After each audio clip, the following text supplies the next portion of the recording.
So, if you can see it, but the gasket is nicely squeezed. Should be pretty good. Everywhere up. So now we're gonna tighten the bolts up to 13 Newton meters. Up. Up.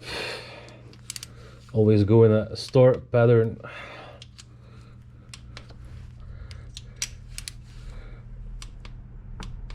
So this side gets tightened, this side, and everything gets squeezed in perfectly like that.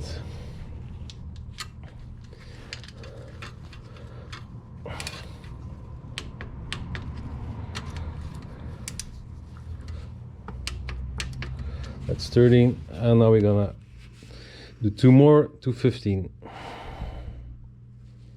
And 15 is right over here. It's number 7 bolt, so should be good. We'll start here, up, up,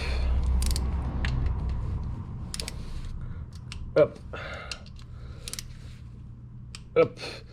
You can also see that they don't go any deeper, so that's the maximum good torque for a bolt like that. See, the bolt torques a bit, but it doesn't go any deeper. Yep. Perfect. And now we'll mount the flywheel, and we cannot forget to put in the connector, of course. Up. This is a really hard one. It's a Fingerspitzengefühl. It's a whoa.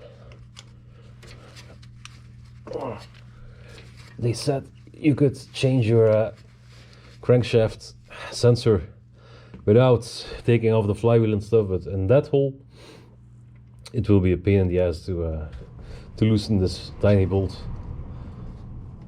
Up. And so that's that. And oh, forgot to tell you, I placed in this bolt so I can with a tiny lever with a screwdriver something. Oh, here. When you need to take off the flywheel, you can stick your screwdriver into the teeth like this, and if it's long enough it will rest against the bottom of the ventilator. If you need to do it otherwise, you do it like that, and you stick it in. That can hold a bit, and the force going on this may be very high to move it, so that's how you can easily fix or take off your flywheel. See you next.